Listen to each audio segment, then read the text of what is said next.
आप लोग क्या जानते हैं लो बैक पेन, इसका मेन कॉज क्या होता है? बताइए,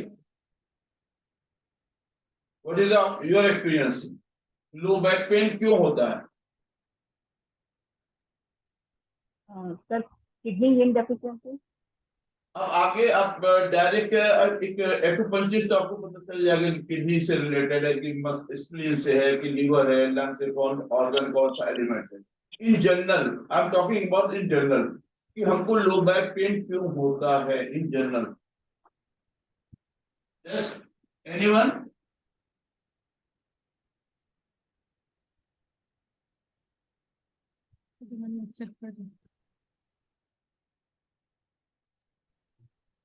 इन जनरल प्लीज।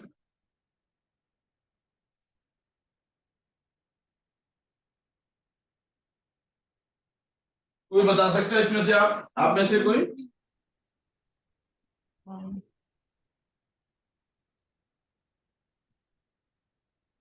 बताइए। सर, रॉन्ग रॉन्ग पोस्चर की वजह से। जनरल अभी हम क्या है कि जैसे अभी आपने कहा ना कि जो एक्यूपंक्चर उनको ये पता है कि किडनी की डिफिशियंसी, किडनी यांग की डिफिशियंसी है, किडनी की ची की डिफिशियंसी, स्प्लीन ची की डिफिशियंसी है, लिवर ब्लड स्टैग्नेशन है, क्या है वो बहुत सारी चीजें वो एक एक्यूपंक्चर ही जानता है। लेकिन इन जनरल क्या होता है? Vitamin deficiency. Yes, vitamin deficiency, calcium related. Vitamin की डिफिशियंसी, तो विटामिन की डिफिशियंसी से हो सकता है। अगर आप प्रोटीन की कमी तो मसल वीक होने की वजह से हो सकता है। कैल्शियम की कमी तो बोन की वजह से हो सकता है, बोन में पेन हो सकता है। ये तो सारी medicine sedentary life. Sedentary life. तो आइए हम लोग थोड़ा सा इस पे देखते हैं और क्या होता है इन जनरल जो हम जानते नहीं है शायद। सर, रॉन्ग पोस्चर की वजह से भी हो जाता है। हम कभी बनता है। सबसे पहले जो हम जानेंगे हमारी जो डेली की लाइफ स्टाइल होती है वो क्या होता है। We are the sitting in the posture. हमारा पोस्चर कैसा होना चाहिए? सिटिंग, लेग पोजीशन में, स्टैंडिंग पोजीशन में, या कोई भी अगर हम ऑब्जेक्ट अगर उसको लिफ्ट कर रहे हैं तो हमारा पोस्चर कैसा होना चाहिए? राइट? शायद हम नहीं जानते हैं, डेली की रूटीन के अंदर हम ये चीजों को नहीं जानते हैं। बैक पेन का ट्रीटमेंट लेते हैं, बैक पेन पे बहुत सारा काम करते हैं, लेकिन हमको पता ही नहीं होता कि ये किस वजह से हो रहा है, इसका कॉज क्या है इन जनरल। तो सबसे पहले जो आता है वो क्या है? Wrong posture. क्लियर?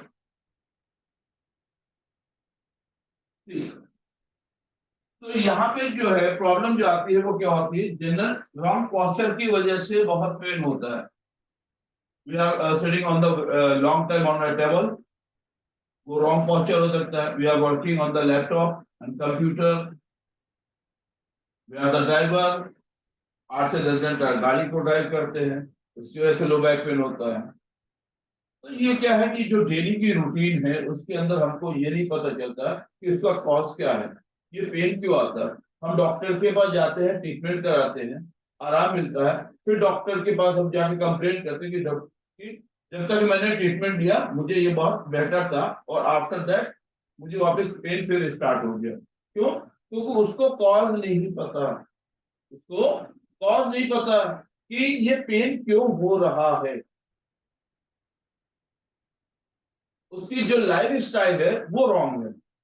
उसकी लाइफ स्टाइल को करेक्ट कर दिए पेन ऑटोमेटिक चला जाएगा। क्लियर?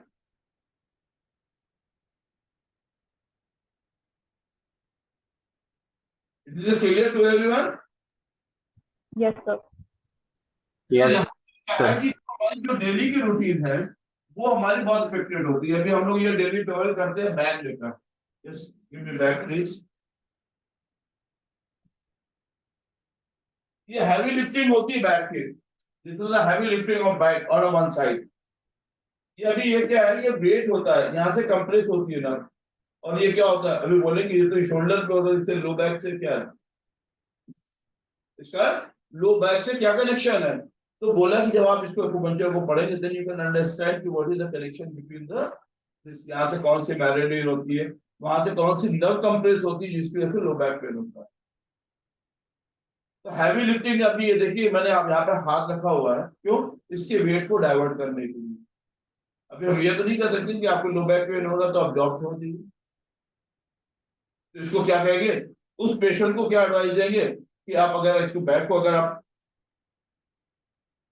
कैरी करते हो, you should be like this. कैसे कैरी करना है? Not one side, it should be the two side. Clear? अभी ये क्लियर समझ में आ गया? Yes sir.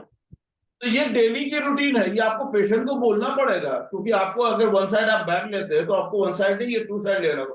और कोशिश करेंगे, यू हैव टू ट्राई कि इसके वेट को डाइवर्ट कर दे, कहां पे? हाथ को ऐसे लगा के। तो आपका लो बैक पे इसका क्या होता है, ये लूज होता है। ये अगर लूज है और हम वॉक करते हैं तो इसका वेट भी हमको लो बैक का कॉज बनता है।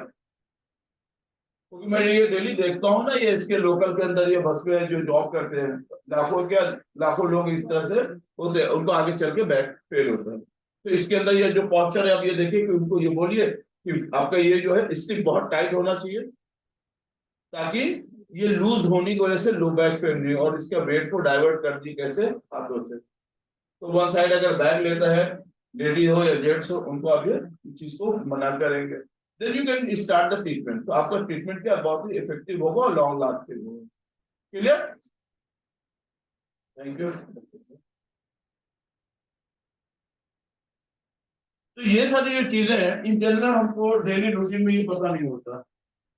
हम लोग डॉक्टर के पास जाते हैं, फीमेल के अंदर ये होता है, they're wearing the bra in the very tight elastic, very tight elastic।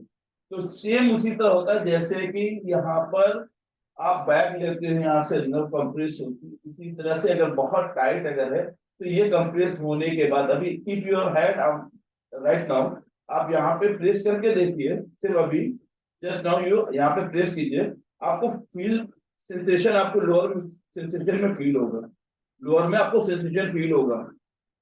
यहाँ पे आप सिर्फ प्रेस कीजिए, इमीडिएटली आपको फील होगा लोअर में करके देखिए। तो बोला कि अगर आप ये जो करते हैं, अगर आप जो भी है, ऐसा भी नहीं कि बहुत लूज हो रही है, it should be very comfort. तो ये जो है ये कॉज बनता है एक पेन का।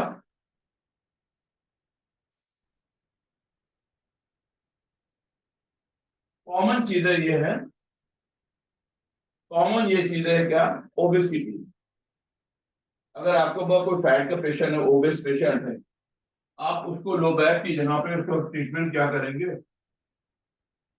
उसका ट्रीटमेंट ये करेंगे, जितना आप इसको कट करते चले जाएंगे उसके लो बैक कम होता चले जाएगा। जितना आप इसको कट करेंगे उतना उसका लो बैक कम होता चलेगा, क्योंकि ये जितना इसका ये डायमीटर ये बढ़ेगा, उतना वो क्या कंप्रेशन पीछे आएगा, उसको लो बैक करेंगे।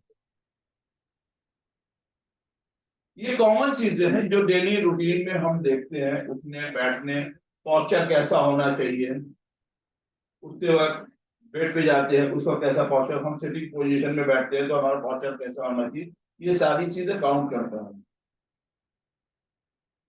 हम डॉक्टर के पास जाते हैं लेकिन हमको वो चीजें नहीं पता है जो हम डेली करते हैं। एक तरफ ट्रीटमेंट करते हैं, दूसरी तरफ उसका क्या है कि वो रॉन्ग पॉस्चर, रॉन्ग हैबिट की वजह से वो पेन होता है, और ब्लेम हम डॉक्टर के को लगाते हैं कि डॉक्टर साहब आपके पास इतने दिन के मैंने एक्यूपंक्चर लिया, हिजामा कराया, कपिंग कराया, वो फॉर टाइम पीरियड वो मुझे रिलीफ मिला, बट लॉन्ग पीरियड वो मुझे प्रॉब्लम कर रहा है। क्यों? क्योंकि आपकी हैबिट रॉन्ग है, आपकी जो लाइफ स्टाइल वो रॉन्ग है, जिसकी वजह से पेन है। ये समझ गया?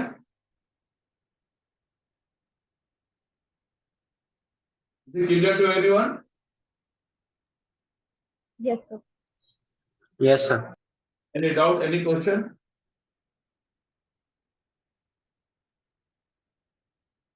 उसके बाद प्रेगनेंसी के अंदर लो बैक पेन आता है, ये कॉमन है। प्रेगनेंसी में लो बैक पेन आता है, ये कॉमन है। जब तक उसको प्रेगनेंसी होगी वो पेन आएगा, तो उसमें आप क्या ट्रीटमेंट देंगे, आगे आपके लेक्चरर हैं वो आपको बताएंगे कि कैसे इसमें हम इसको मैनेज करेंगे, management of back pain during the pregnancy. एक फैटिक पेशेंट, ओबेस पेशेंट, उसका आप वेट लॉस करने के लिए ट्रीटमेंट दे सकते हैं, लेकिन प्रेगनेंसी में क्या करेंगे?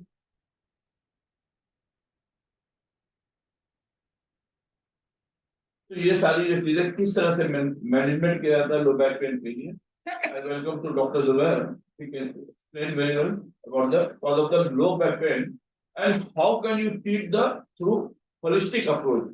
यानी जो integrated approach है, इसके थ्रू आप लो बैक पेन को कैसे ट्रीट करते हैं?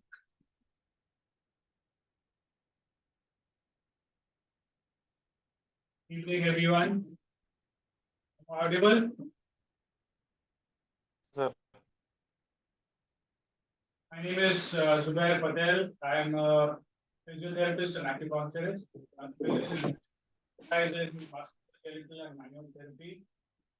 I also conduct workshops on ergonomics, which involves the proper use of your workspace so that you don't end up with any form of repetitive strain injury, back pain being the commonest of them. So, as sir has been showing you the causes of back pain, you could have multiple things. Simplest being a mechanical back pain because of wrong posture, because of the wrong chair probably that you sit on, because of the way you handle things like a bag, or then you have a lifestyle problem like obesity, or you could be ladies could be pregnant. So again, the whole mechanics of the body changes as the abdominal girth increases. So these are causes of back pain. When we treat any condition, what do we need to see? You have to see the onset. How did it start? When did it start? The duration. Then the presenting symptoms. Back pain है. What type of back pain? Is it aching? Is it a continuous one? Is it pulsating? Is it radiating? And then we go on to the treatment by understanding all these factors. Each and every factor, the onset, duration, and presenting symptoms have a bearing on the treatment. How you're going to take the treatment ahead, how you're going to get to the root cause of it, and manage the whole condition depends on all these factors. So you cannot neglect any of them. You have to take a detailed history, including any medical conditions that the patient might be suffering from, or any family history, so that maybe there are some things which are genetic. We need to take those things also into consideration. But of course, we cannot just say, okay, ये आपके family में है, this back pain, we cannot treat it. No, that's not what is going to happen. As a good doctor, you need to treat them, taking care of all these factors. You can't tell the patient, okay, you have a desk job, stop using the desk, you walk and do work. It's not possible. Maybe at the most you can ask them to use a standing desk. But again, there are certain practical solutions to it, and that's how we are going to deal with the condition. We have to work within the framework of the patient's lifestyle and of course the other genetic factors as well. Going ahead,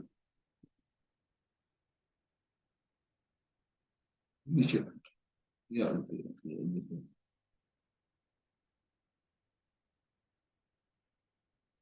I will leave this acupuncture part for a later time.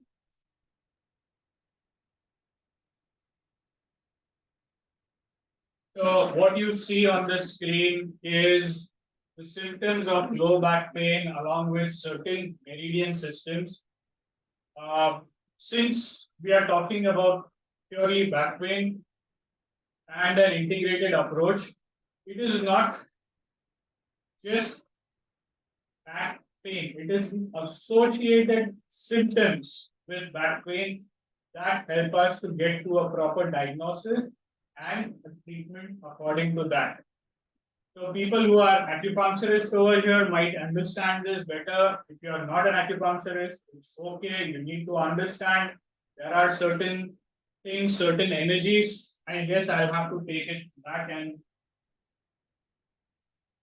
so as far as acupuncture is concerned, we are talking about integrated approach over here. So integrated approach, we see to it that we treat the patient in a holistic manner, which means back pain is a physical symptom, not the disease. Like a fever. Fever is a symptom of an underlying infection or allergy or something. So just by giving crocin, you're going to treat or you're going to suppress the symptom. By giving antibiotic, you're getting to the root cause of it.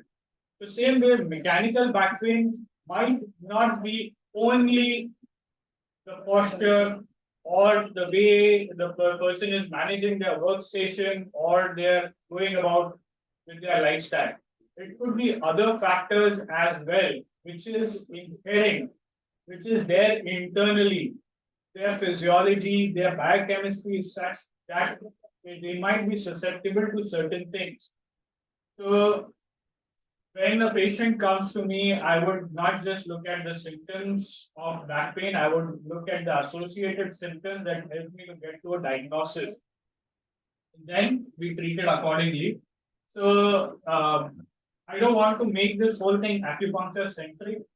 Just want to make you all understand simple, basic, fundamental of acupuncture, so that when we go ahead with the treatment part, we'll be able to understand better. So, acupuncture involves, like how we have in Ayurveda, the 3 doshas. Same way we have the 5 elements over here: fire, earth, metal, water, wood. Everything there is a cycle. One leads to the other, second leads to the third, so on and so forth. And the cycle also goes reverse. Each and every organ in our body corresponds to a particular meridian. Element. Like you see, liver and gallbladder are of wood. Heart and small intestine are fire element. Spleen and stomach are earth. Lung and large intestine is metal. And then, of course, kidney and the urinary bladder are water. So, wood, if you burn the wood, you get fire. When the fire becomes ash, that is earth. From the earth, we get metals. Metals are again elements and molecules. You separate them, you would come to a water. These are though philosophical in nature, but they form the basis of Oriental medicine, diagnosis, and treatment. So these are very basic principles and fundamentals of acupuncture, which is a part of Oriental medicine. Oriental medicine consists of herbology, which is how we see in Ayurveda, the herbs that are given for treatment. Acupuncture, the second bit. Therapeutic exercise, which is Qigong. There is Washa, type of a scraping. There are massages. There is Tirthar, which is form of chiropractic. So these are the different things that make up Oriental medicine, diagnosis and treatment part. Also, there is another theory which I'm sure many of you might have seen this, yin and yang. So here it's written, yin is, sometimes we say, female and negative. Please don't take it that way. There is nothing wrong against the ladies. It is this negative charge or negative polarity. Similarly, yang is positive charge and positive polarity. Nothing about them being men being positive and women being negative. Men are from Mars and women are from Venus. We're not talking about all those things. It's purely a medical perspective that we are taking this into consideration. But yes, the yin yang is a philosophy. So yang would be bright, sun, or characteristics of strong and assertive. It could be a dry, hot, or fire type of thing. Heaven, spring, and summer seasons. Whereas yin would be more of a dark or moon, recessive in nature or nurturing, damp, cool, warm, female, negative polarity, earth, seasons of autumn and winter. So these are basic things that are the principles of Oriental medicine, where acupuncture is part of it. We go according to the diagnosis, according to the presenting symptoms, we also classify them on the basis of yin yang or the five elements. So if something, if there's a swelling, it could be more of a yang sort of thing. There is a stiffness or a what we call stagnation or a muscle cramping sort of a thing, it could be more of a yin sort of an issue. So that's the whole basic of Oriental medicine for you. So going ahead, when we are taking the history from the patient, that is not just your back pain related, we are taking the complete history. So they might come up with, they get their reports also. So someone's got a liver issue. So the kind of, it's important the presenting symptom and onset of the disease or the condition that they're seeking treatment for. So you could have pain and an inability to bend forward. Practically everyone has an inability to bend forward. Most of the mechanical back pain is forward bending. Well, this is more of a textual thing. Typically, if the patient finds it difficult to bend forward as well as backward, it's like a stiff back. It doesn't let you move on any side, any direction. Then we are talking about an issue with the liver. What are the types of symptoms that you would see? You have a lack of color in the complexion. Someone gets jaundice, what happens in that? They become pale, yellowish. No, it might not go to that extent, but they might just have a general lack of color in their complexion. A feeling of fullness, थोड़ा भी खाया तो heavy लगता है. Upper abdomen symptom of vomiting. Lower abdomen symptom of diarrhea containing undigested food. Diarrhea could be of different forms, so you need to ask them, किस type का आपको stool हो रहा है? Is it like a watery stool? Is it having particles of food in it? Is it just watery, or is it like a mud? So type of stool, again, we are coming to a diagnosis. They might have inguinal hernia.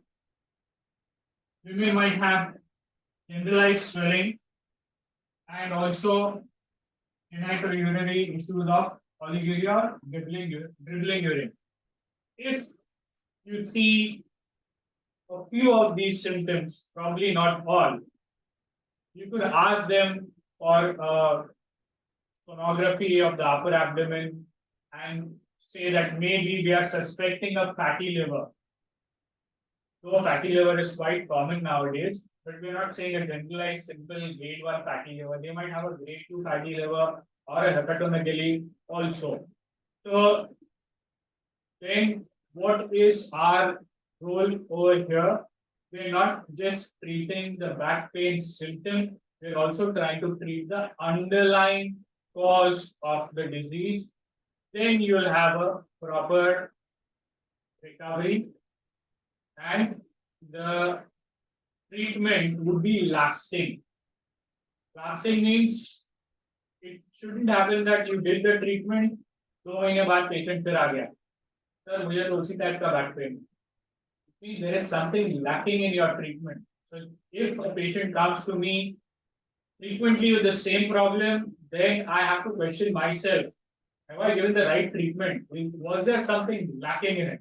So then I have to reassess the whole thing, go from the beginning, from the simplest history taking, and try to figure out what the problem is and do the treatment accordingly.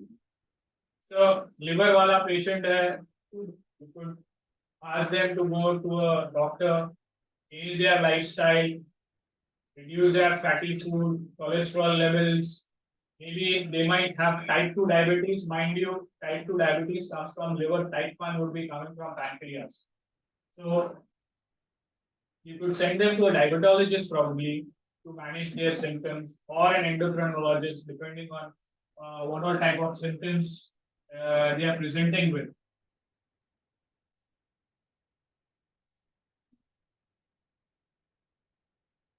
Am I audible to everyone? Yes, sir. Am I clear? Sir, Voice is not clear. Not clear. Not clear. not sir जी आवाज कुछ भी अच्छा नहीं आ रहा है, please explain in Hindi. Hindi में एक्सप्लेन कीजिए सर प्लीज. हिंदी में एक्सप्लेन कर सकता हूँ. आवाज और लैंग्वेज दो अलग चीजें हैं. अगर आपको हिंदी में चाहिए तो मैं हिंदी में कर दूंगा. हिंदी में एक्सप्लेन करिए सर जी. और आवाज भी जो है तो आवाज अच्छे से नहीं आ रही सर, कट कट के आवाज, रुक रुक के आवाज आ रही सर जी. ओके ठीक है. 1 minute, please. 1 minute. इसको मैं ऊपर ले लेता. आप बेटर आ रही है आवाज? No, no, no. हाँ जी सर जी. ओके. एक बस. अभी सर आवाज बेटर आ रही है, लेकिन ना आप इंग्लिश हिंदी मिक्स करके बोलिए. केवल इंग्लिश से बोल रहे तो हम लोग का माथा से ऊपर जा रहा है. आप मुझे कहो हिंदी में, आप कहो इंग्लिश में, आप कहो मराठी में, गुजराती में, 4 लैंग्वेज तो मैं बोल लेता हूँ अच्छे से. नहीं सर, चारों नहीं बोलना है सर, आपको हिंदी इंग्लिश मिक्स करके बोलिए, उतना बुझाता है हम लोग को. उतना बुड़बक नहीं बैठे हुए हैं, उतना बुझाता है हम लोग को. इंग्लिश हिंदी मिक्स करके बोलिए ना. ऐसे बोलेंगे लेकिन आप समझ लीजिए. एक कोई बात नहीं है. 1 मिनट में यहाँ से थोड़ा आवाज का बस चेक कर मैं लेता इतना कहना चाह रहा था कि मैं हिंदी में बोलूं या इंग्लिश में बोलूं. अगर आवाज सही आ रहा है हिंदी सर जी, हिंदी, ओनली हिंदी. सेट करेंगे.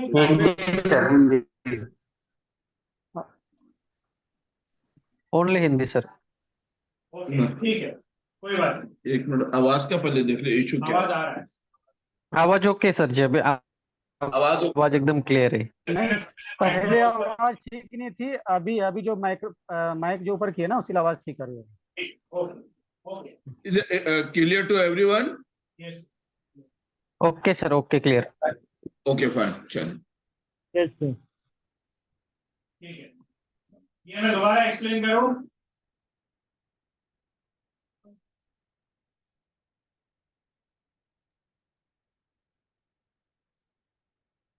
Erase कर दूं?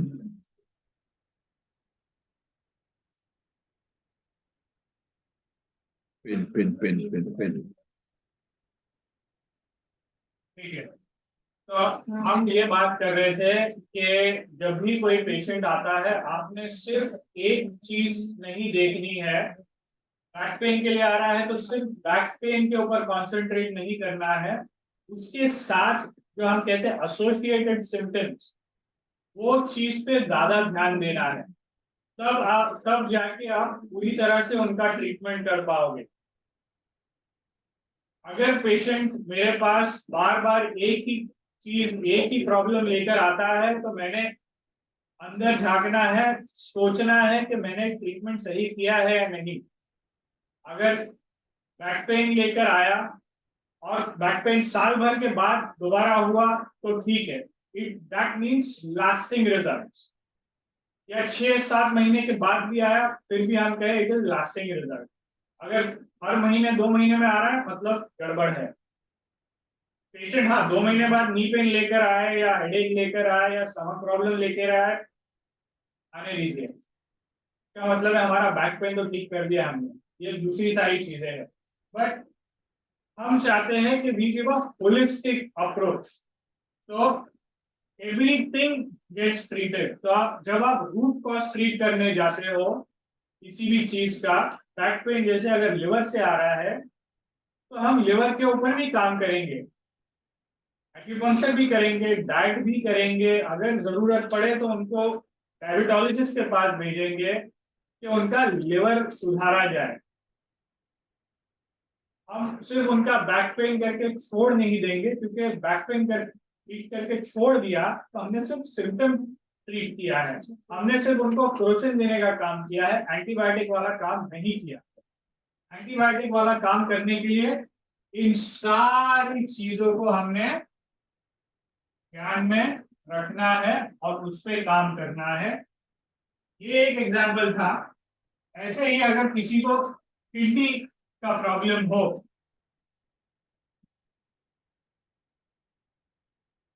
एक और चीज आप ध्यान में रखिए कि पेशेंट का लाइफस्टाइल क्या है। तो हम देखते हैं हर एक ऑर्गन जो है किसी ना किसी कारण अफेक्ट होता है, किसी ना किसी कार्य के वजह से अफेक्ट होता है। जैसे किडनी की अगर हम बात कर रहे हैं तो पूरा टाइम खड़े रहता है, जैसे टीचर है या काउंटर सेल्समैन है, उनका पूरा पूरा दिन खड़े रहने का काम है। तो खड़े रहने में किडनी मेरिडियन और किडनी ऑर्गन अफेक्ट हो सकता है।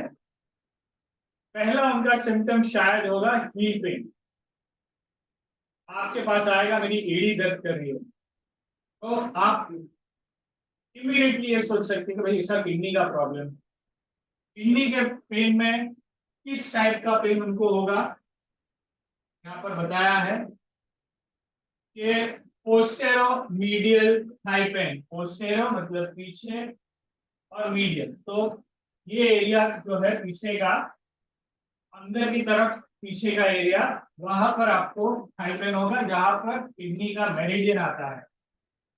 लंबर स्पाइन पेन, टिपिकली कमर दर्द, मतलब कमर दर्द प्रॉपर होगा, वो नहीं होगा कि आपको ऊपर पीठ में ऊपर दर्द हो रहा है या गर्दन दर्द कर रही है, उनको स्पाइन मतलब लंबर पेन ही होगा।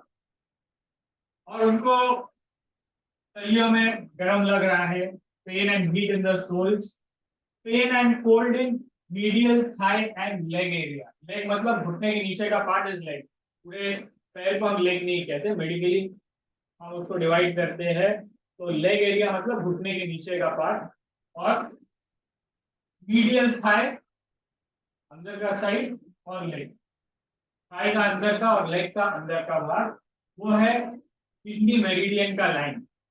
एक और चीज आपको बता दूं, जो अगर कोई फिजियोथेरेपिस्ट है, एक होता है मायोफेशियल मेरिडियंस, चेन ऑफ या काइनेटिक चेन भी हम इसको कहते हैं। हर एक मसल नीचे से पैर से लेकर सिर तक एक दूसरे से कनेक्टेड है, और उसके साथ साथ फैशिया होता है। आज तक फैशिया को यही समझा गया है कि it is just a sheet of tissue to cover or separate certain parts. तो मसल्स भी फैशिया से कवर होती है, ऑर्गन्स भी फैशिया से कवर होते हैं।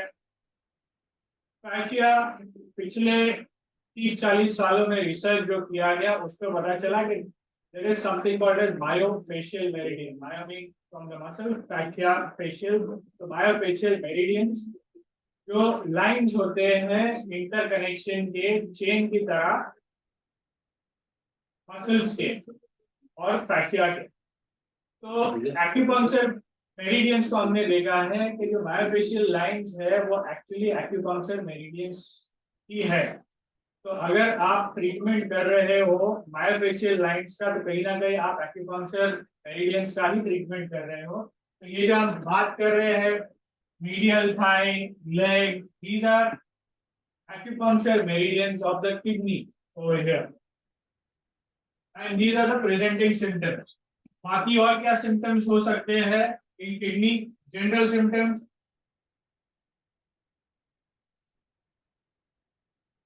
dizziness and blurred vision upon standing, जैसे खड़े होते चक्कर जैसा आता है। जिसकी किडनी वीक हो उनको ये सारी चीजें हो सकती है। Restlessness, paranoia, sensation of hunger without a desire to eat, भूख लग रही है लेकिन खाने का मन नहीं कर, जी नहीं करना, और उनका कॉम्प्लेक्शन जो है डार्क हो जाता है। अब ऐसे होता है ना कि आप किसी से मिलते हैं, भाई ये तो काफी गोरा, इनका खिला हुआ चेहरा है दादा, अभी तो ऐसा मायूस जैसा लग रहा है, थोड़ा फीकापन आ गया है, चेहरा काला जैसा लग रहा है, इसका मतलब है उनका किडनी अफेक्ट हो सकता है। अगर उनका टंग आप देखो कि बिल्कुल ड्राई होगी, गला भी सूखा हुआ रहेगा, किडनी आपका वाटर एलिमेंट है, तो वाटर से रिलेटेड जो चीजें है डिहाइड्रेशन वाली, वो सारी चीजें आपको किडनी के इश्यूज में दिखाई देगी। और बैक पेन किस तरह का होगा? टिपिकली कमर में रेडिएटिंग पेन होगा और पैरों में वीकनेस होगा उनको। अब देखिए यहाँ पर सिंपल लिखा नहीं है, लेकिन मैं आपको बता रहा हूँ कि उनको लगता है मेरे पैरों में जान नहीं है। जो खड़े होते हैं, ज्यादा खड़ा होना होता है, ज्यादा चलना होता है, तो कहते हैं मेरे पैर में जान ही नहीं। तो ऐसे मैकेनिकली नी टाइट करके हाइपर एक्सटेंडेड नी में खड़े हो जाते हैं। तो ये सारे सिम्टम्स हैं किडनी के इश्यू। सिमिलरली ब्लैडर हमने लिखा है, ब्लैडर मतलब आपका यूरिनरी ब्लैडर। यूरिनरी ब्लैडर के जो सिम्टम्स है वो आप समझ लीजिए कि ये आपकी बॉडी है,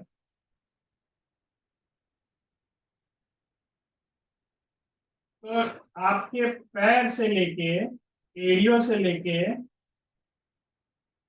पेट बैक वही right up to your head, आप पीछे से देख रहे हो समझ लीजिए, तो पूरा पूरा पीछे का पार्ट पेन करेगा। मतलब कमर दर्द तो होगा ही, ऊपर भी मिड बैक भी होगा, नेक के पास भी होगा, सिर में भी होगा, एड़ी में भी होगा, काफ उनके टाइट होंगे, मतलब सारे जो सारा पीछे का पार्ट उनका टाइट होगा। वो है यूरिनरी ब्लैडर के इश्यू। आप देख सकते हो यहाँ पर डिसफंक्शन ऑफ लिटिल टो, पैर का लास्ट टो बराबर काम नहीं करेगा, उनको शायद ढीलापन वहां पर लगे। काफ पेन मैंने आपको बताया, पॉप्युलेटरी टेंशन एंड पेन, हिमोरॉइड्स हो सकता है। हिमोरॉइड मतलब बवासीर जैसा उनको हो सकता है। Irritability to bend, inability to bend fit, आप अगर उनको लेटा के उनका पैर मोड़ के ऊपर लेने कहो तो उनको हिप में पेन होगा और टाइटनेस होगा, वो बेंड ही नहीं कर पाएंगे। आप खड़े खड़े उनको कहोगे पैर उठा, तो पैर उनको उठे, उनको यहाँ पर जकड़न लगेगी हिप्स में। कमर पेन, ग्लूटियल पेन, बटक में पेन होगा। जो टिपिकल सयाटिका का पेन होता है वो तो उनको पीछे की तरफ होगा ही, लेकिन पूरी कमर, पूरी पीठ, सिर तक उनको पेन होगा। और ये एक इम्पोर्टेंट है, वर्टेक्स हेडेक, उनको सिर में ऊपर की तरफ ऐसे लगेगा मेरा क्राउन भी पेन कर रहा है। और पेनिट्रेटिंग हेडेक, अंदर से ऐसे लग रहा है अंदर तक जा रहा है मुझे, और कोई अंदर तक धम धम मार रहा है। ऑक्सीपिटल हेडेक, ये ऑक्सीपिटल पार्ट जो है यहाँ तो पूरा पीछे का पार्ट ऊपर तक उनको पेन रहेगा, जकड़न रहेगी। ऑर्बिटल टेंशन, आंख का जो ऑर्बिट का जो हॉलो पार्ट रहता है उधर भी टेंशन लगेगा, आंखें थोड़ी पीली होगी। ears, nose bleeds, vertebral pain, वो तो हमने कहा। thoracic pain मतलब पूरा स्पाइन की पेन कर रहा है।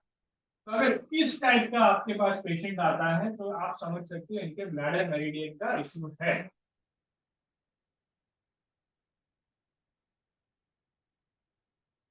अभी लंग मेरिडियन, जैसे हमने किडनी के लिए बात किया कि उनका खड़े रहने का, स्टैंडिंग जॉब ज्यादा होता है, उसी तरह लंग मेरिडियन वालों का जो बहुत लेजी होते हैं, लेटे लेटे रहते हैं ज्यादा टाइम, उनको लंग मेरिडियन का प्रॉब्लम होता है। लंग्स उनके फुल कैपेसिटी में ब्रीथ नहीं कर पाते। तो जब आप लेटते हो, एब्डोमिनल कंटेंट्स ऊपर जाते हैं, तो लंग की पूरी कैपेसिटी नहीं रहती ब्रीदिंग के लिए। आप जब सो रहे होते हो तो बॉडी रिलैक्स होती है, बॉडी को फुल कैपेसिटी नहीं चाहिए। ऊपर वाले ने ऐसे बनाया है कि थोड़ा एब्डोमिनल कंटेंट्स ऊपर आते हैं तो लंग प्रेशर जाते हैं, पूरी तरह से एक्सपैंड नहीं हो पाते। यही चीज होती है ओबेसिटी में भी। वो लेटते ही उनका एब्डोमिनल गर्थ इतना बड़ा होता है कि पूरा ऊपर आ जाता है, उनको सांस लेने में तकलीफ होती है।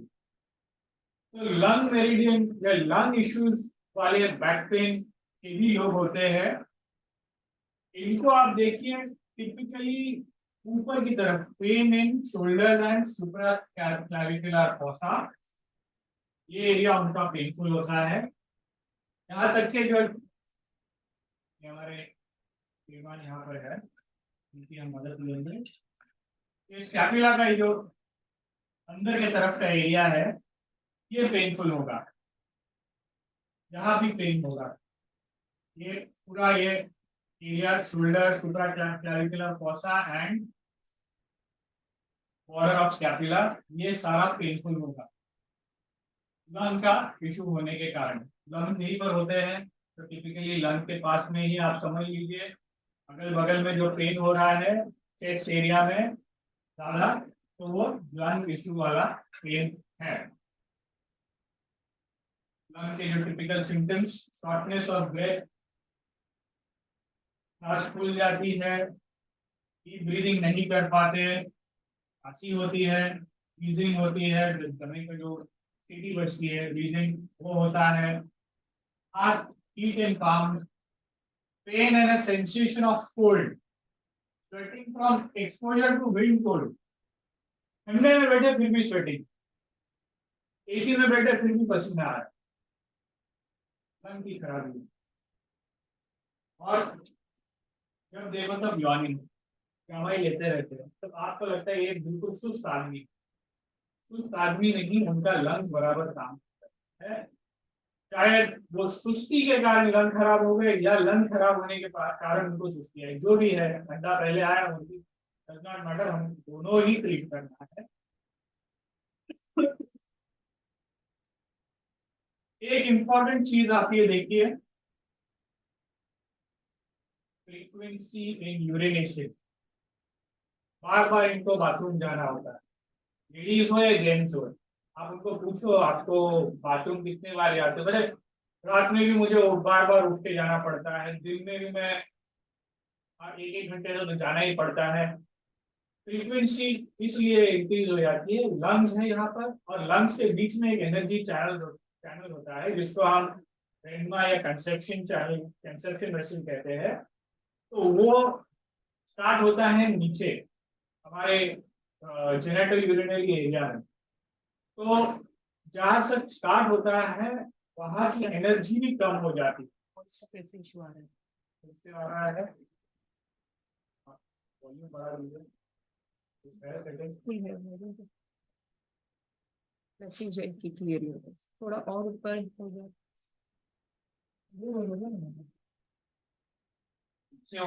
एक बार पूछिए, ये बराबर है, एक बार पूछ लीजिए स्टूडेंट से एक बार पूछिए।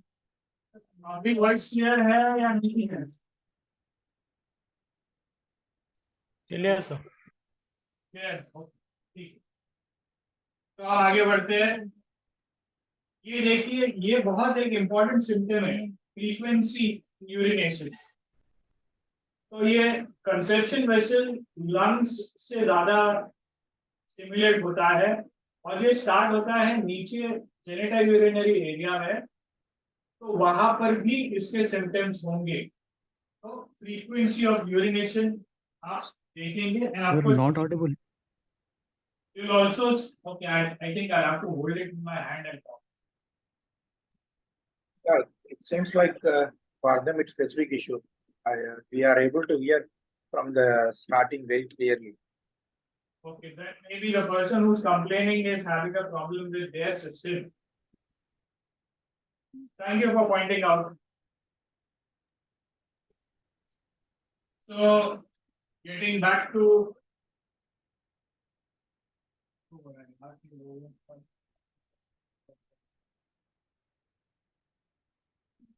Going ahead.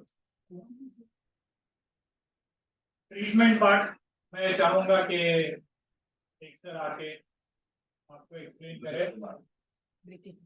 हम एक 5 मिनट का ब्रेक लेंगे। अभी हो रहा है एग्जैक्ट टाइम क्या है? 9:42. 9:42. 8:42. Yes. Yeah. So we will come exactly in 5 minutes. Charge switch off होता है, बाहर से 5 मिनट आप ब्रेक लेंगे। Okay, see you in 5 minutes.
Yeah. I'm audible? Yes, sir. Okay, fine. Yes, Navid bhai. Okay okay. अभी आप लोगों ने लो बैक पे देख रहे हैं, लो बैक के बारे में सुना आपने कि लो बैक पे कैसे काम करेंगे। अगर आपके पास पेशेंट आता है, आपका आउटपुट क्या होना चाहिए कि 100 में से 100% रिजल्ट दे, 100 में से 100% result they, right? Clear?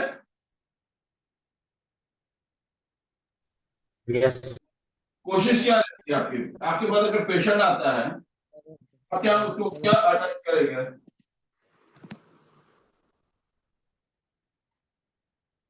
Out of 100 में से आपका रिजल्ट कैसे होना चाहिए? 100%? Yes, sir.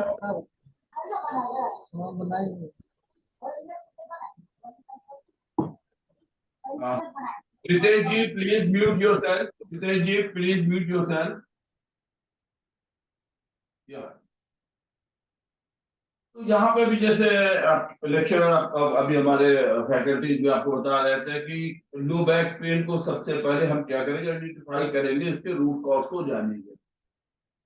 There is a lot of treatment, acupuncture भी है, मॉक्सीबस्चन भी है, कपिंग भी है, कैरो भी है, स्पाइन मैनिपुलेशन टेक्निक है।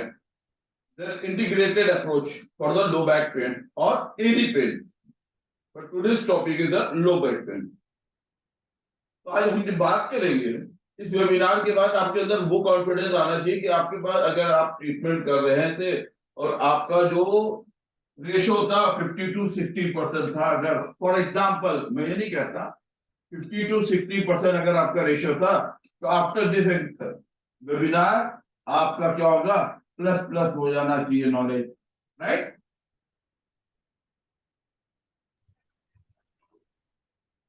क्लियर? Yes sir.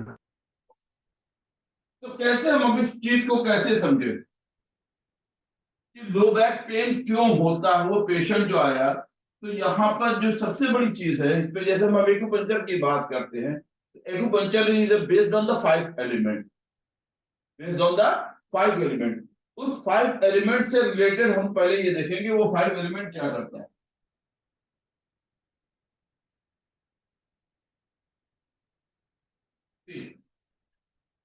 चलिए हम लोग थोड़ा इस पे बात कर लेते हैं कि व्हाट इज द 5 एलिमेंट, ये लो बैक पेन से रिलेटेड कैसे हो सकता है। बोले every element should be balance. हमारी बॉडी के अंदर जो ये 5 एलिमेंट्स है, इसकी अपनी, हर एलिमेंट की अपनी एक एनर्जी होती है, इट शुड बी बैलेंस, तो हमारी बॉडी ईज होती है। फॉर एग्जाम्पल अगर आपकी डाइट पुअर है तो क्या होगा, मसल्स वीक होगी, लैक ऑफ प्रोटीन होगा, तो मसल वीक होने की वजह से भी बैक पेन हो सकता है, राइट?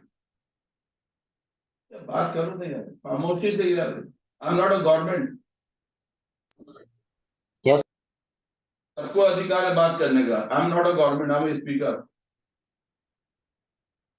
तो अभी अगर आपकी डाइट प्रॉपर नहीं है, इसके बाद ब्रेकफास्ट, सुबह उठते हैं चाय ले लेते हैं, फिर 12-1 बजे नाश्ता करते हैं, पेशेंट से आपको ये पूछना होगा कि आपकी लाइफ स्टाइल क्या है, ये आपको जो बैक पेन आ रहा है क्यों आ रहा है, पहले आप जानिए ना। ऐसा नहीं कि वहां पे अपना एक्यूपंक्चर किया, वहां मॉक्सीबस्चन किया, वहां पे जामा कर दिया, वहां पे कपिंग कर दी, इमीडिएटली उसको रिलीफ मिलेगा, लेकिन वो क्योर नहीं होगा। मैं आपको अपना एक्सपीरियंस शेयर कर रहा हूँ, ये पेशेंट को ट्रीटमेंट का 25 ईयर्स से ज्यादा का एक्सपीरियंस शेयर कर रहा हूँ कि पेशेंट को आप जब तक ये नहीं पूछेंगे कि आपकी डाइट कैसी है, सुबह उठते तो आप क्या लेते हैं, बोलते सुबह उठते बैड टी लेते हैं, it is not bad T, is a bad T. तो बोलते अगर आप बैड टी लेते हो तो आपका लो बैक पेन नहीं जाएगा। दूसरा क्या, खड़े होकर पानी पीते हैं, फ्रिज से निकाला बॉटल और ठंडा पानी इस तरह से पी लिया, बोलिए no one can treat in the world, no one can treat in the world.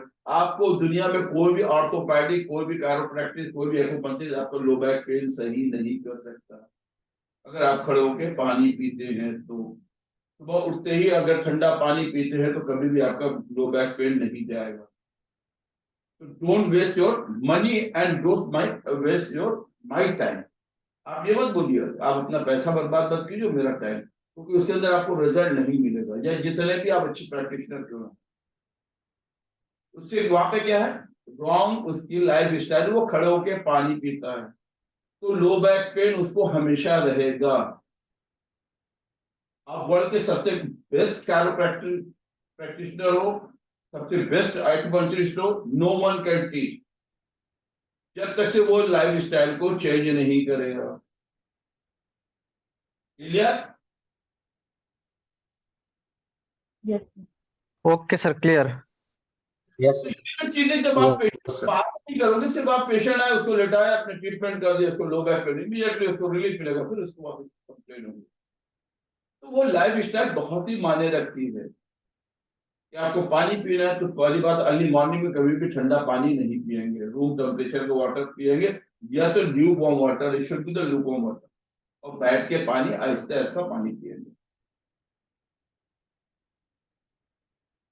तो ये बहुत सारी जो चीजें हैं, हम ट्रीटमेंट के पॉइंट ऑफ व्यू से तो जानते हैं कि ट्रीटमेंट क्या है, ट्रीटमेंट प्रोटोकॉल बहुत सारी चीजें हैं, लेकिन उसकी लाइफ स्टाइल के बारे में हमको नहीं नॉलेज है कि ये किस वजह से होता है।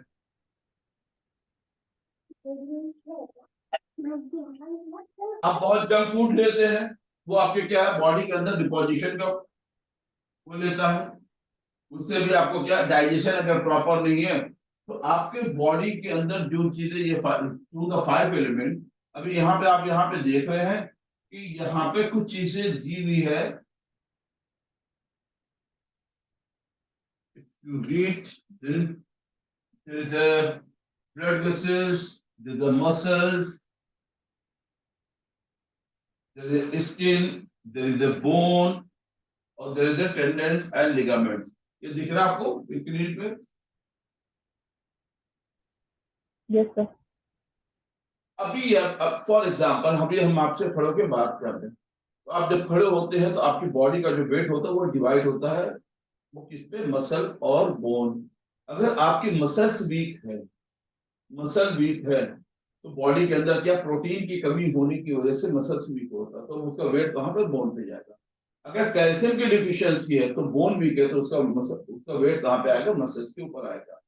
तो अगर सफिशिएंट आपकी डाइट और प्रॉपर डाइट है तो ये जो चीजें पेशेंट को आप पूछेंगे कि आप डाइट कैसे क्या लेते हैं। एक डाइटिशियन आपको क्यों बताता है कि आपको ये चीजें अवॉइड करनी चाहिए, इस कंडीशन में ये चीजें खानी चाहिए, ये चीजें प्लस प्लस प्लस करनी चाहिए, और इन चीजों को माइनस माइनस करना चाहिए। क्यों कहता है, हाई ब्लड प्रेशर वाले को क्या बोलते हैं, नमक ज्यादा खाने के लिए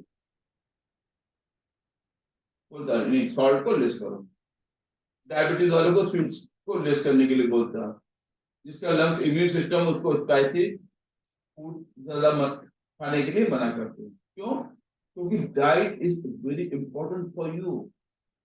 diet is a medicine for you and diet is a cause of disease for you. Diet आपकी अगर है, प्रॉपर है, तो वो आपके लिए मेडिसिन का काम करती है, और डाइट आपकी इम्प्रॉपर है तो वो आपके डिजीज के लिए, डिजीज का कॉज बनता है। तो diet is very important. The second चीज है lifestyle, sedentary lifestyle, no exercise in on life. आजकल एक फैशन हो गया, एसी में ट्रेडमिल पे चलते हैं, अरे स्वेटिंग तो निकालो बॉडी से, स्वेटिंग तो निकालो। आप क्या है, उससे बेहतर है आप जाके रनिंग और जॉगिंग करें, कम से कम 1 to 2 किलोमीटर एटलीस्ट, कम से कम पेशेंट को ये एडवाइस दीजिए कि बॉडी के अंदर आपको अगर ब्लड को, अगर आपको हेल्दी लाइफ को जीना है तो कम से कम आपको 1 से 2 किलोमीटर डेली वॉकिंग करना जरूरी है। बोले ये तो पॉसिबल नहीं है, तो बोले ठीक है कोई बात नहीं है, हम ट्रीटमेंट करते, आपका जो रिजल्ट आएगा वो थोड़ा स्लो आएगा। ओबेस है, रात का खाना लेते हैं, ओबेसिटी क्यों आती है, डिपोजिशन, यानी जो चीज हम इंटेक करते हैं अगर उसका आउटपुट अगर नहीं है, अगर वहां पे उस चीज का आउटपुट नहीं है, जो चीज हम इंटेक कर रहे हैं अगर आउटपुट अगर प्रॉपर होता है तो ये क्या, कैलोरीज हमारी बर्न हो जाती है। जो कैलोरीज हमारे बॉडी के अंदर बर्न नहीं होती वो आगे चलकर डिपोजिशन होता है, जो हमारे फैट का कॉज बनता है। तो कैलोरीज बर्न कैसे होगी, बर्गर पिज्जा खाने से।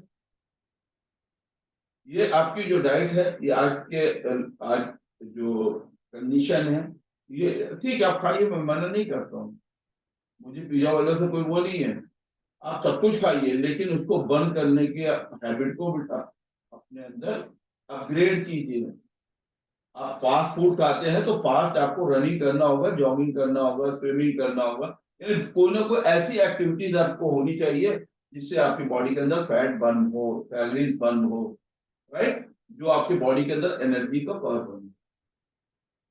ये पेशेंट को एजुकेट, सोसाइटी में आपको एजुकेट करना होगा कि हम बीमार क्यों पड़ते हैं। बीमारी का इलाज तो बहुत है, आज आप ये देखिए ना, थायराइड है, ब्लड प्रेशर है, डायबिटीज है, जो भी चीज है, डॉक्टर बोलते हैं जब तक आप जिंदा रहेंगे आपको ये मेडिसिन खाना पड़ेगा। क्यों?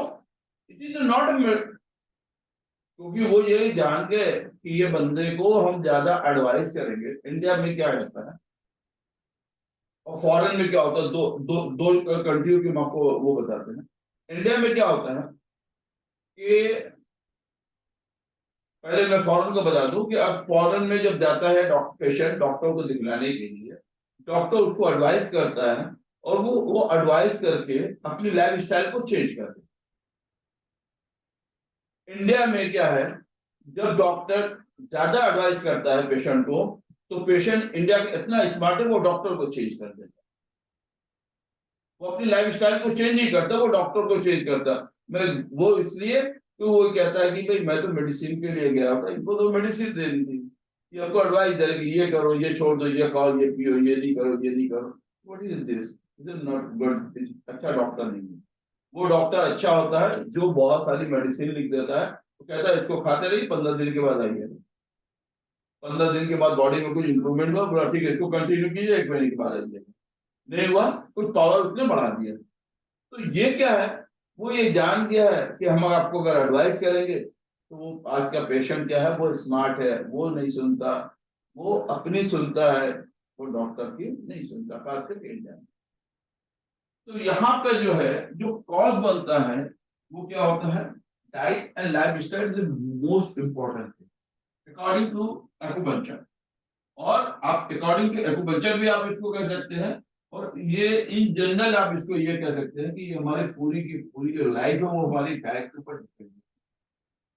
पूरी की पूरी डाइट जो है वो हमारी लाइफ और हेल्थ के ऊपर डिपेंड होती है। अगर आपका प्रॉपर डाइट है, आप जल्दी बीमार नहीं पड़ेंगे। आपका डाइजेशन, उसके बाद क्या होता है, डाइट के बाद होता है डाइजेशन। डाइजेशन आपका प्रॉपर है तो वो क्या है, वो कन्वर्ट होती है आपके एनर्जी में, जो बॉडी के अंदर नीड्स होती है वो सारी चीजें मिलती है।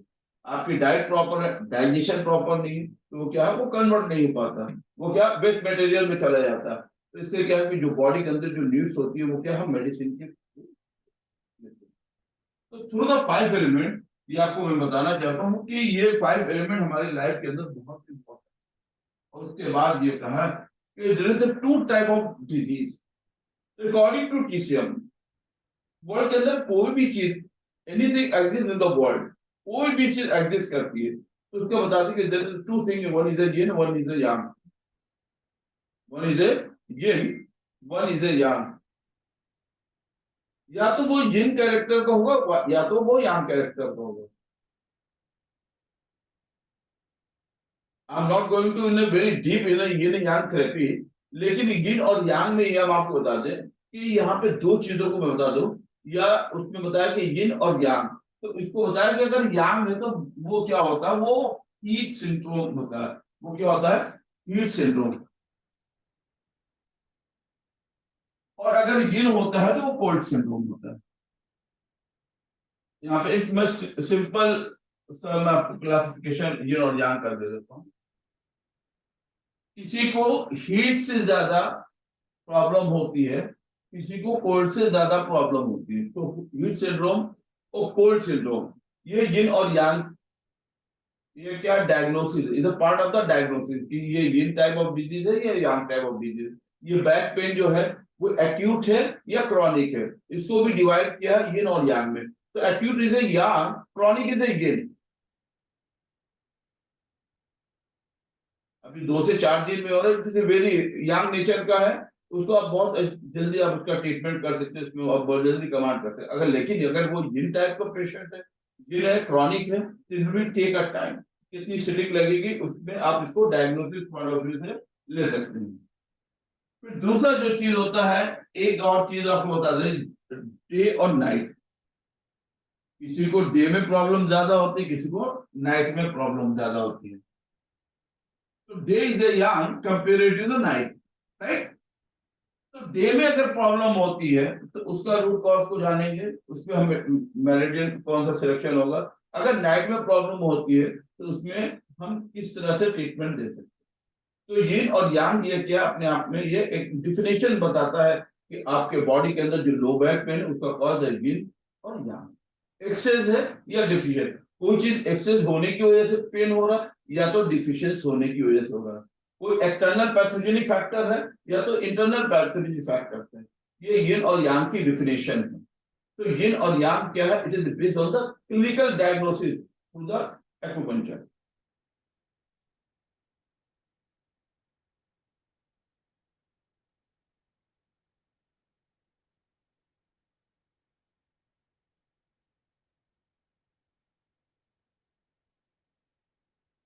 One minute, please.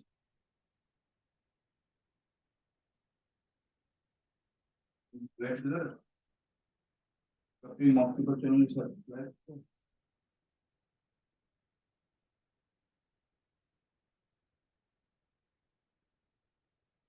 One minute, please.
जैसे हम लोगों ने यहाँ पे क्वेश्चन के ऊपर देखा था, ठीक है।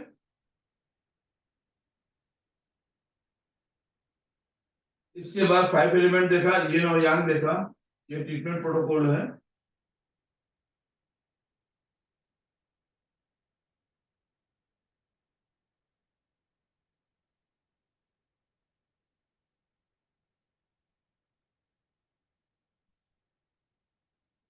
इसको बंद करके उसी की चालू किया।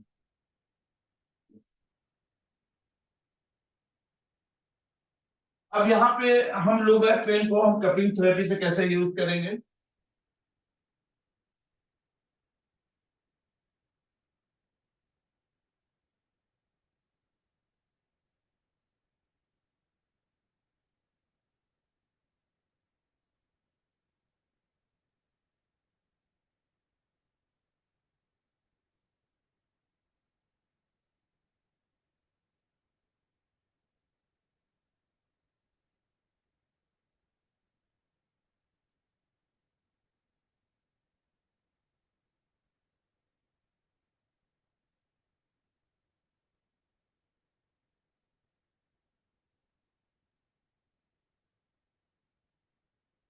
यहाँ पे स्क्रीन पे आपको ये दिख रहा है।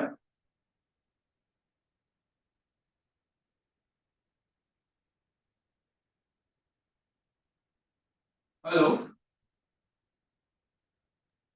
Yes sir. अब यहाँ पे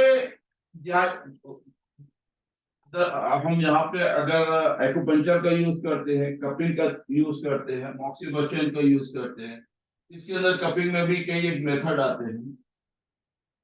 तो यहाँ पे हम ये देखेंगे कि हमको जब अगर नेचर हमको ये पेशेंट का पता चल गया डिजीज का कि यिन टाइप डिजीज है या यांग टाइप ऑफ डिजीज है, यिन है या यांग टाइप ऑफ डिजीज है, किस टाइप की डिजीज है और इसमें हम कौन सा मेथड यूज करेंगे, it's very important, it's very important.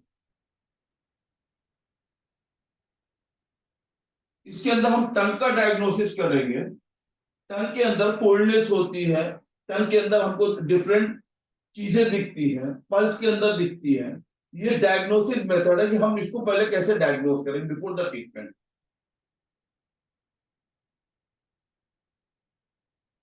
Before treatment हम इसको डायग्नोस कैसे करेंगे। जैसे अकॉर्डिंग टू टीसीएम अगर इसके अंदर होता है कि अगर टंग को हम चेक करते हैं तो टंग के अंदर क्या चीजें दिखती हैं कि जिसकी वजह से हम इसको डायग्नोस कर सके कि इसको अगर लो बैक पेन है, अभी हम पेशेंट ये कंप्लेन कर रहा है I have a low back pen, right, लेकिन हम उसको जब डायग्नोस करेंगे उस डायग्नोसिस पे हमको ये पता चलेगा कि वो पेशेंट को वो कॉज क्या है। जो 5 एलिमेंट में हमने देखा वो यिन टाइप है, यांग टाइप है, कोल्ड है हीट सिंड्रोम है, वो ढंग से दिखेगा। जो आपको इंटेंसिव कोर्स के अंदर ये सारी चीजें पढ़ाई जाती है और पढ़ाई जाएगी। जो इंटेंसिव कोर्स हमारा पेन मैनेजमेंट है, इसी बेस पे है कि आप कैसे डायग्नोज करोगे। तो diagnosis is very important before the treatment. अगर आप कोई भी ट्रीटमेंट करने जा रहे हो तो उससे बेटर है कि पहले उसका आप डायग्नोसिस कर लो, जिससे आपको बहुत इजी वे में आप पेशेंट का ट्रीटमेंट कर सकते हो। क्लियर? अब यहाँ पे जैसे आपने ये कपिंग थेरेपी पे देखा, तो यहाँ पे भी क्या है कि यिन टाइप और यांग टाइप। तो यिन क्या है? कोल्ड है। यिन क्या है? कोल्ड है। और यांग क्या है? हीट है। Right? ऐसी कंडीशन में there is two type of cupping we can use. एक हमारी नॉर्मल स्पाइनल कपिंग होती है, और एक आपने देखा होगा, ये सुना भी हो और या देखा हो कि वो फायर कपिंग होती है। तो किस कंडीशन में हमको नॉर्मल कपिंग करनी है, किस कंडीशन में हमको फायर कपिंग करनी है, ये भी क्या है, वो यिन और यांग के थ्रू, ये डायग्नोसिस के थ्रू होगा। फॉर एग्जांपल, अगर बॉडी में यांग अगर है, यानी हीट एक्सेस है, और आपने उसको फायर कपिंग किया, उसका लो बैक पेन एग्रीवेट होगा या कम रिड्यूस होगा?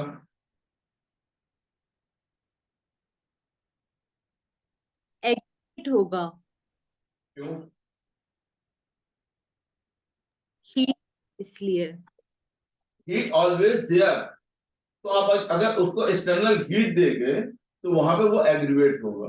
अगर वो कोल्ड सिंड्रोम का है, वो कोल्ड सिंड्रोम का है, उसको आपने डायग्नोज कर लिया प्रॉपर, फिर उसके बाद अगर आपने फायर कपिंग किया, तो वो पेशेंट को मैक्सिमम रिजल्ट मिलेगा। उस पेशेंट को क्या मिलेगा? मैक्सिमम रिजल्ट मिलेगा। सर प्लीज रिपीट करना। यस, क्या क्या चीज बताइए।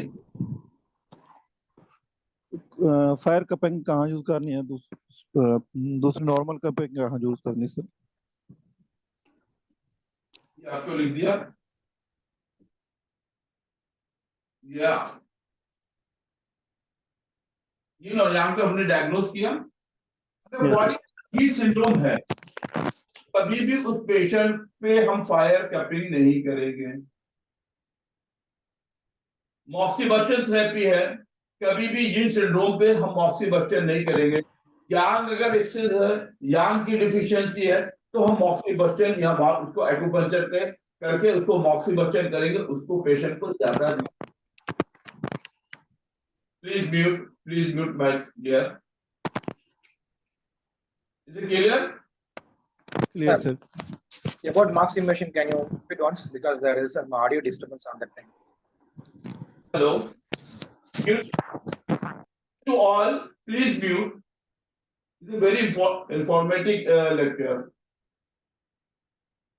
अगर आपका डायग्नोसिस प्रॉपर है, you can give a very immediate और मैक्सिमम रिजल्ट। और आपका डायग्नोसिस इम्प्रॉपर है, तो आप कुछ भी करते जाइए, पेशेंट को रिलीफ नहीं मिलेगा। आपने सुना होगा कि ये 10 दिन से 15 दिन से मैं एक्यूपंक्चर या हिजामा या कपी या कोई भी चीज या कोई मेडिसिन ले रहा हूँ, लेकिन मुझे कोई भी सिम्टम्स में पेशेंट ये बोलता है कि मुझे रिलीफ नहीं मिलता। Why? Because lack of diagnosis. Root cause क्या है, उस रूट को हम नहीं पकड़ पाते, और हम ट्रीटमेंट या मेडिसिन दे रहे हैं, तो कभी भी रिजल्ट हमको नहीं मिलता, प्रॉपर रिजल्ट नहीं मिलेगा। राइट? तो before the treatment you have to know, everyone have to know about the proper diagnosis. यहाँ पे हम निडलिंग का यूज करते हैं, techniques of needling we don't know कि हमको एनर्जी को इंक्रीज करना है, यानी रीइंफोर्स करना है, और रिड्यूस करना है। अब रीइंफोर्स का मतलब है to increase the energy, reduce का मतलब to decrease the energy. Right? हमने निडल को उस लंबर एरिया में जहां पेशेंट ने बोला था, निडल को इंसर्ट कर दिया, इलेक्ट्रिक स्टिमुलेशन लगा दिया, लेकिन हमको यही पता था कि वो पेन उसको एक्सेस कंडीशन की वजह से हो रहा है या डिफिशिएंट कंडीशन की वजह से हो रहा है, यानी इसके बॉडी के अंदर कोल्डनेस है या हीट है। उसके बॉडी के अंदर डिफिशियंसी एक्सेस ये नहीं पता चल रहा, और हमने सिर्फ निडल को इंसर्ट करके उसका ट्रीटमेंट किया, कोई भी रिजल्ट आपको नहीं मिलेगा। क्योंकि जब तक आपको री इन्फोर्सिंग और रिड्यूसिंग मेथड दोनों नहीं पता होगा, you can't give a proper result. Clear? Yes sir. फिर इसके बाद क्या है कि मॉक्सा का हम यूज करते हैं। All of you know moxa? Yes, I know Moxa. Okay. In which condition you can use the moxibustion? Can you tell me anyone? In condition. No. Deficiency में sir. There is a two thing. One is the yin and one yang. moxibustion in condition पे use नहीं किया जाता। No moxibustion in a yin condition. अगर आपको really want to be a good therapist, तो अभी Monday से ये हमारा इंटेंसिव कोर्स शुरू हो रहा है पेन मैनेजमेंट पे, आप ज्वाइन कीजिए, then you can understand what is actually acupuncture क्या होता है। एक्यूपंक्चर में हम क्या सीखेंगे, और जो एक्यूपंक्चर आपको ये नेशनली इंटरनेशनल लेवल पे पूरे वर्ल्ड में आप जाएंगे, यही सेम लॉज पाएंगे, लॉज ऑफ एक्यूपंक्चर के सेम लॉज पाएंगे कि किस टेक्निक में आपका डायग्नोसिस कैसा होना चाहिए और ट्रीटमेंट कैसा होना चाहिए। Clear? Okay, sir. Anything else? और कुछ जानना आप लोगों को? बताइए। Diagnosis the patient. Diagnosis of patient, कैसे आप डायग्नोस करेंगे पेशेंट, राइट? हाँ जी सर, जी सर। किस तरह से आपको डायग्नोसिस समझना है, बताइए। यिंग और यांग। जिन और यांग। हाँ सर। ओके।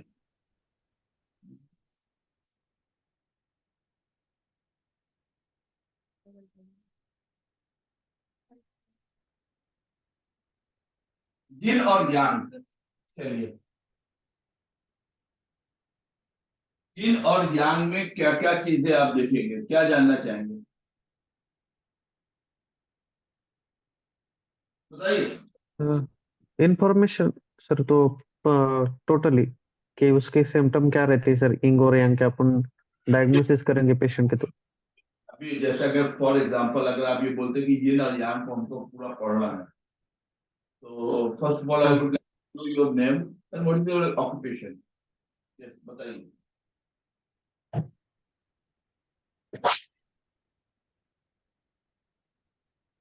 आप क्या करते हैं? Sir Sujok acupressure therapy. जो एक्यूप्रेशर थेरेपी, ओके। हाँ सर।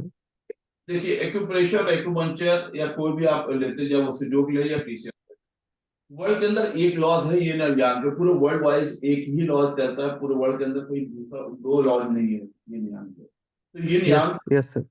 एक टाइम, ये एक घंटे आधे घंटे के वेबिनार में आपको ये नियम नहीं समझ आएगा, क्योंकि ये नियम के साथ साथ आपको ज़ैंग थ्योरी पढ़ेंगे, देन यू कैन अंडरस्टैंड कि ये का नेचर क्या होता है, यांग का नेचर क्या होता है। सिंपल वे में मैं आपको ये बता दूं कि यिन और के अंदर जो सिम्टम्स मैंने बताया कि यिन और यांग के जो सिम्टम्स आते हैं वो मोस्टली क्या होते हैं।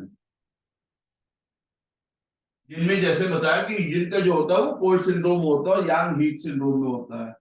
यिन में जो प्रॉब्लम होती है उसमें नाइट में प्रॉब्लम ज्यादा होती है, यांग में डे में प्रॉब्लम ज्यादा होती है।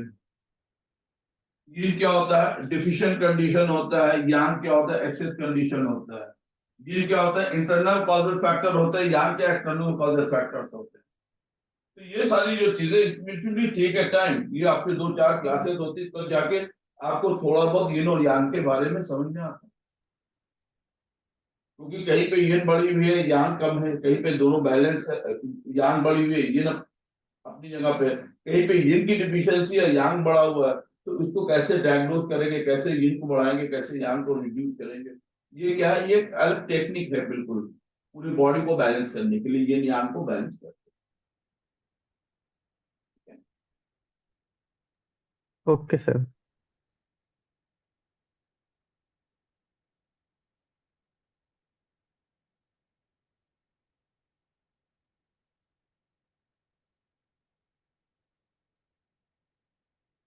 अब यहाँ पे जैसे लोअर बैक पेन पे दिया हुआ है,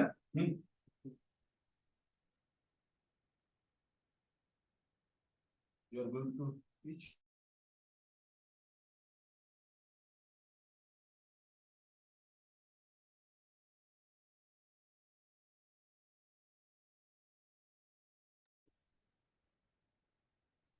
Yes, sir, my point. Okay, so ये सर ने बताया एक्यूपंक्चर और कपिंग का बेसिक प्रिंसिपल।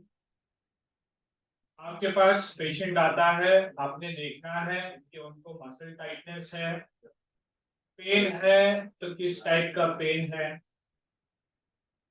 तो स्वेलिंग है या नहीं है, और मूवमेंट रिस्ट्रिक्शन कितना है। मूवमेंट रिस्ट्रिक्शन मतलब वो पूरी तरह से नीचे बेंड कर पा रहे हैं, ऊपर ही अटक जा रहे हैं, आधा बेंड कर पा रहे हैं, पीछे बेंडिंग में भी कितना है, ट्विस्टिंग कितना हो रहा है। एक टेस्ट हम जरूर करते हैं, वो है जिसको कहते हैं SLR, straight leg raise test. Patient लेटा हुआ है, उसको सिर्फ पैर पूरा नी स्ट्रेट रख के उठाने कहना है। तो SLR किस एंगल तक जाता है उससे भी पता चलता है कि पेशेंट को कितना सीवियर प्रॉब्लम है। अगर पेशेंट बिल्कुल थोड़ा भी मूव नहीं कर पाता है, कुछ भी मूवमेंट करने पे पेन होता है, पेशेंट आता है आपके पास, आपको बेड पे लेटो, एकदम धीरे धीरे धीरे जाएगा, बेड पे लेटेगा, सारे मूवमेंट बहुत स्लो होंगे।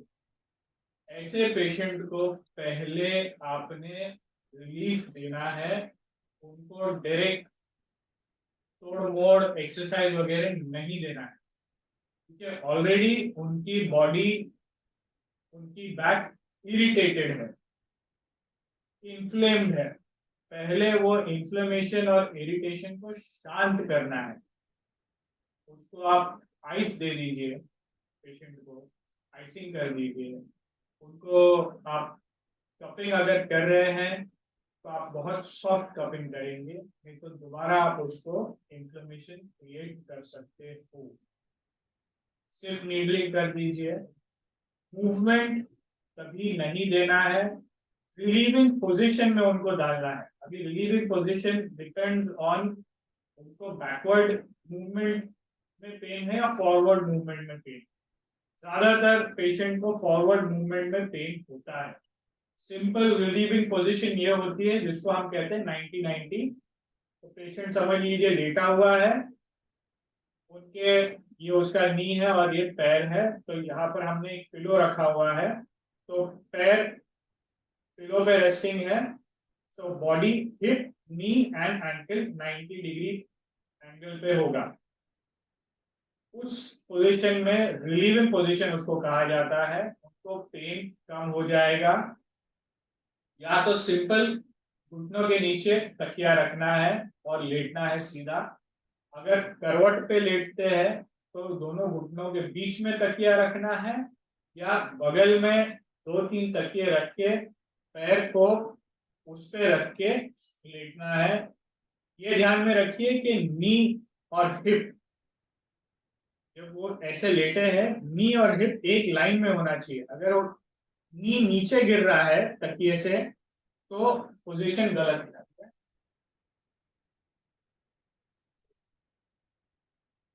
अभी सपोज पेशेंट लेटा है साइड में, ठीक है, ये अभी मैंने एक तकिया लिया, यहाँ पर ये ठीक है, ये नी और हिप एक लाइन में है। यहाँ तकिया निकाल देते तो क्या हो रहा है, नी हिप से नीचे है, ये पूरा लाइन बैक तक खींचेगा और पेशेंट को दोबारा इरिटेशन होके पेन होगा। तो आपने 1 या 2 तकिए ऐसे रखने हैं कि नी और हिप एक लाइन में हो। अगर पीठ पर लेट रहे हैं तो घुटनों के नीचे तकिया रहेगा। अगर आप 2-3 तकिए रखते हो तो ये 90-90 पोजीशन। यहाँ पर तकिए ऐसे रखे होंगे, या आप कुर्सी रख दीजिए या छोटा स्टूल रख दीजिए, तो वो 90-90 पोजीशन में, ये पोजीशन में आएगा. This is the relieving position for any type of back pain. Simple exercise ये दिखाई जाती है. पेशेंट को फिजियोथेरेपिस्ट दिखाते हैं, योगा थेरेपिस्ट दिखाते हैं. किस डायरेक्शन में पेन है वो इम्पोर्टेंट. अगर फॉरवर्ड बेंडिंग में पेन है जो मैक्सिमम होता है, तो आप उनको एक्सरसाइज के लिए दोगे, या 3-4 तकिए लगा के उनको आप ये पोजीशन में रखोगे. इसे कहते हैं, या इसको टीवी पोजीशन भी कहते हैं, और योगा में ये आप ऊपर आते हो, इसे भुजंग आसन कहते हैं. तो यहाँ पर आपने 3-4 तकिए रख दिए तो बॉडी ऑटोमेटिकली ऊपर आ जाएगी. उनको लेटना है ऐसे 3-4 तकिए सीने के नीचे रखकर. ये पोजीशंस इनकी है रिलीविंग पोजीशंस. लेकिन आपको ध्यान में रखना है कि पेशेंट को प्रॉब्लम क्या है. एक्सरे एमआरआई आप देख सकते हो. स्पॉन्डाइलोलिस्थेसिस ध्यान में रखिएगा. लिस्थेसिस एक होता है स्लिप डिस्क, दूसरा हड्डी सरक जाती. तो लिस्थेसिस में ये एक के ऊपर एक बोन है, वो बोन ही पूरी सरक गई है आगे की तरफ. इसे कहते हैं बोन सरकने को. ऐसे साइड से आप साइड व्यू देखोगे, लैटरल व्यू, तो बोन आगे सरका हुआ है, तो कहते हैं स्पॉन्डाइलोलिस्थेसिस. लिस्थेसिस में बैकवर्ड बेंडिंग नहीं देना है. लिस्थेसिस में भुजंगासन नहीं देना है.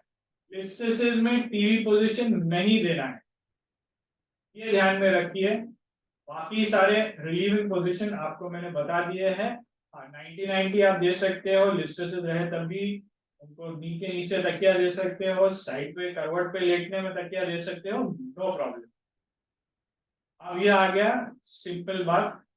अगला स्टेप है ट्रीटमेंट का. जहां तक है, अगर मसल टाइट है तो उसको आप कपिंग करिए, ड्राई कपिंग करिए, उसको मसाज कर सकते हैं जेंटल. आप उसको नीडिंग करिए, एफ्लूराज करिए. ये मसाज के टेक्निक्स है, सॉफ्ट टिश्यू मैनिपुलेशन के टेक्निक्स है. उनको जेंटल स्ट्रेच पोजीशन में डालिए, तो उनके मसल्स जो है रिलैक्स हो जाएंगे अगर टाइट है. उसके बाद ये ट्रीटमेंट आपको प्रोटोकॉल बता रहा हूँ. पहले होता है रिलीविंग पोजीशंस, फिर आता है टाइटनेस या मसल इम्बैलेंस, तो टाइटनेस को पहले करेक्ट करना है. फिर आता है बॉडी को एनर्जाइज करना. वो आप कर सकते हो either through acupuncture or you can give some movement. Walking is a very good exercise.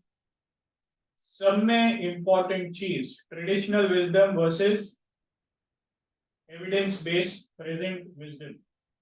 आप कोई भी इंटरनेशनल बैक पेन के मैनेजमेंट के गाइडलाइंस देख लीजिए.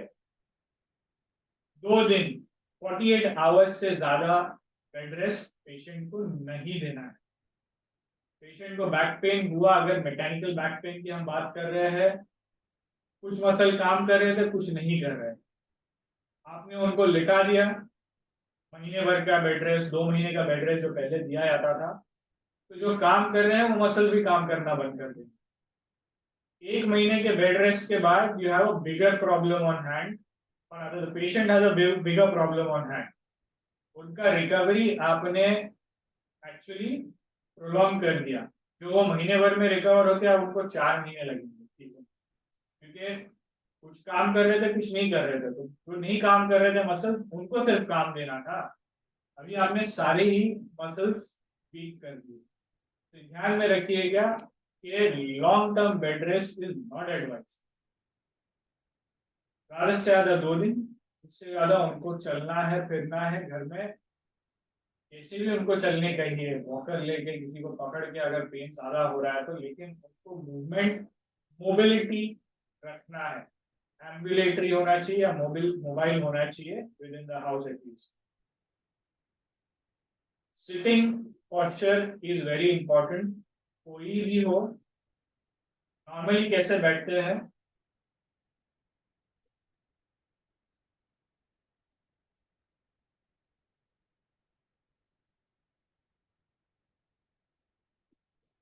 सभी लोग ये करते हैं। जब आप बैठते हो तो आप ऐसे बैठते हो, ये थोड़ा सा गैप होता है वहां ना, ऐसे बैठ जाते। यहाँ पर इसमें क्या होता है, ये पार्ट पे खिंचाव आता है, स्ट्रेन आता है, और धीरे धीरे फिर लोग ऐसे भी बैठते हैं, या जिसको रिलैक्स बैठना है वो तो लिटरली ऐसे बैठता है, रिक्लाइनिंग सोफा पे आप टीवी देख रहे हो मजे से। This is very bad for the lower back. आपने करना क्या है, सारे पेशेंट को एक सिंपल सी इंस्ट्रक्शन ये देनी है, जब आप बैठते हो तो ये सीट है और बैकरेस्ट है, आपका बटक आप बिल्कुल इस एंगल में डालेंगे और फिर आप बैठेंगे। जैसे ही आप बटक पूरा ये एंगल में डालकर पीछे पूरा आप बैठते हो, ऑटोमेटिकली आपका बैक रेस्टेड रहता है। ऑफिस चेयर्स होते हैं, बहुत अच्छे ऑफिस चेयर्स मिलते हैं आजकल, इसके अंदर बैक सपोर्ट भी होता है, सब कुछ होता है, लेकिन आप उसको सही इस्तेमाल करो तो उसका कितना भी अच्छा बैक सपोर्ट हो, आप अगर ऐसे प्रॉपर तरीके से नहीं बैठेंगे तो बैक हमेशा आपका स्ट्रेन होता रहेगा, वो वैसे बैठने का कोई मतलब नहीं है। तो ध्यान में रखिएगा कि ये एंगल जरूरी है। तो ये रिलीविंग पोजीशन मैंने आपको एक सिटिंग में भी बता दिया। एनर्जाइज करने के लिए हम एक्यूपंक्चर करेंगे, फिर उसके बाद अगर कुछ रिस्ट्रिक्शन बच जाता है, पेन रहता है, मूवमेंट नहीं हो रहा है, तो हम उनको मोबिलाइज करेंगे या मैनिपुलेट करेंगे। फिजियोथेरेपी के हिसाब से मोबिलाइजेशन, कायरोप्रैक्टिक मैनिपुलेशन हो गया। तो ये सारी चीजें हम लास्ट में करेंगे। पहले आपने सब कुछ ट्राई कर लेना है। आप उनको हॉट पैक दीजिए, कोल्ड पैक दीजिए। उनको हॉट पैक और कोल्ड पैक में हमेशा प्रॉब्लम रहता है, ज्यादा इन्फ्लेमेशन है, कोल्ड पैक देना है। अगर बॉडी एकदम ठंडी पड़ गई है, मूवमेंट नहीं हो पाता है, सिकनेस है, तो हॉट पैक देना है मसल रिलीज करने के लिए। तो ये ध्यान में रखिएगा। तो उनको मसाज करिए या सॉफ्ट टिश्यू एफ्यूराज करिए, नीडिंग करिए, मसल रिलीज करिए, फिर उसको आप मूवमेंट देके एनर्जाइज कर रहे हैं या नीडल देके एनर्जाइज कर रहे हैं। मूवमेंट मतलब एक्सरसाइज नहीं, थोड़ी सिंपल सी एक्सरसाइज है फिजियो की, वो देकर। और लास्ट में आप उनको अगर मूवमेंट रिस्ट्रिक्शन रहता है तो फिर आप उनको मैनिपुलेट करेंगे या मोबिलाइज करेंगे। कायरोप्रैक्टिक्स है, फिजियोथेरेपी, मोबिलाइजेशन है, और एंड में फिर एक लास्ट हम उनको सिंपल सा एक एक्सरसाइज प्रोग्राम दे देंगे लॉन्ग टर्म के लिए, जो कि बैलेंस्ड होना चाहिए। पहले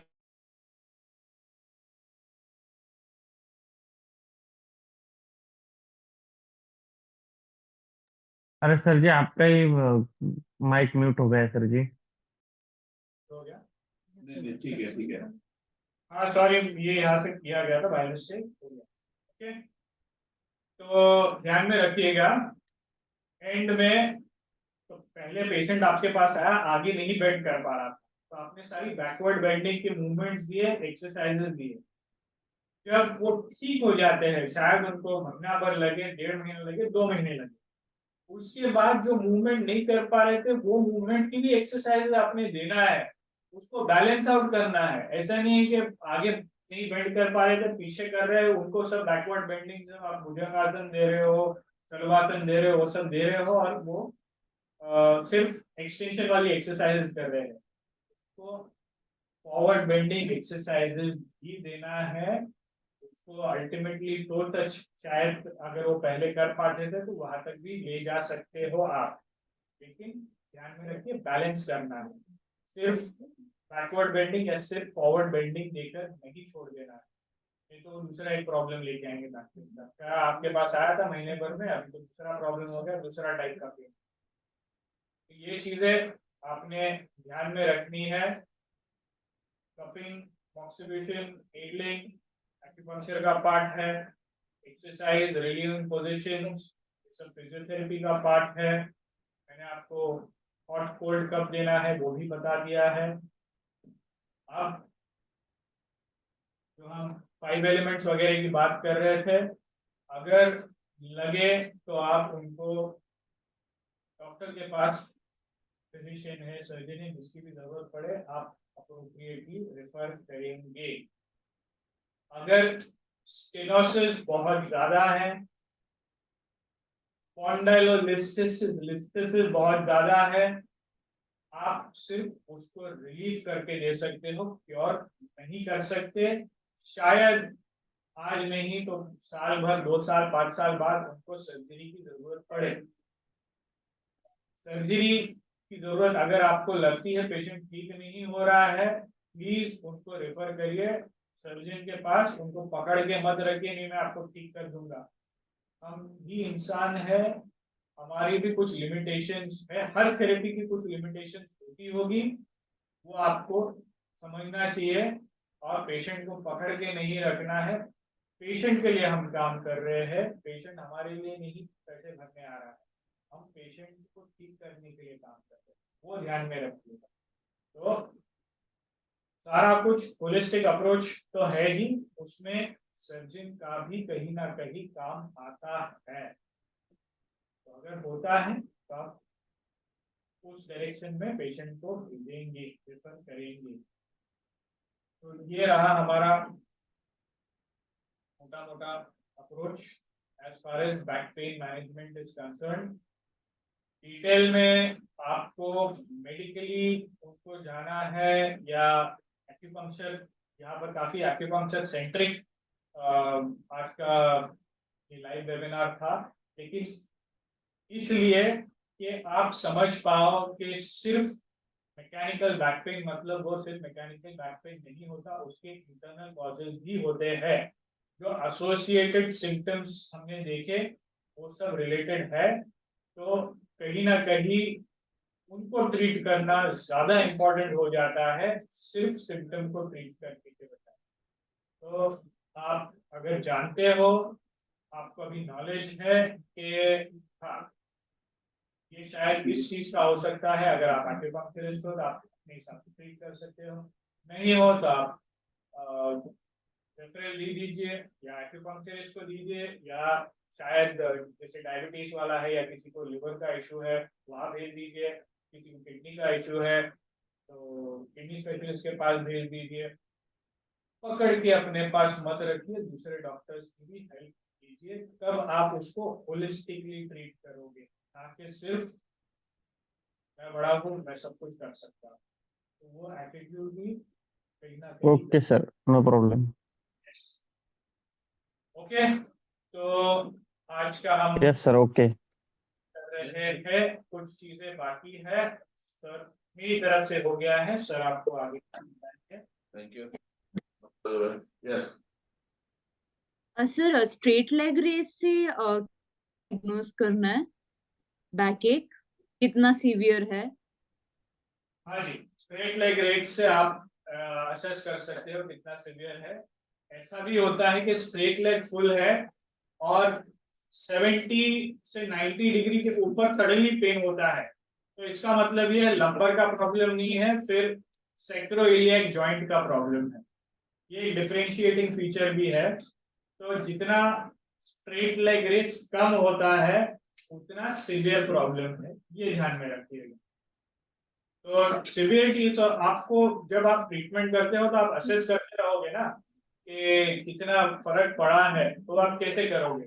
पहले दिन आया आपने स्ट्रेट लेग रेस किया, स्ट्रेट लेग शायद 40 डिग्री था, फिर आपने हफ्ते भर बाद किया 40 का वो 50 या 70 डिग्री भी हो गया हो, इसका मतलब है प्रोग्रेस हुआ है। कई बार ये प्रैक्टिकली चीज हमको देखने मिलती है कि जब पेशेंट आता है और जैसे मैं बता रहा था धीरे धीरे धीरे जाएंगे बेड पे, धीरे धीरे टर्न होंगे, आपने महीना भर ट्रीटमेंट कर दिया, पेशेंट बोलता है कोई फर्क नहीं, लेकिन आप उनके मूवमेंट देखो, झट से आगे, झट से बेड पे लेट गए, झट से टर्न किया, सब किया, इसका मतलब क्या है, पेशेंट ठीक है, लेकिन उनको दो चीज समझ में आती है, पेन है या नहीं है।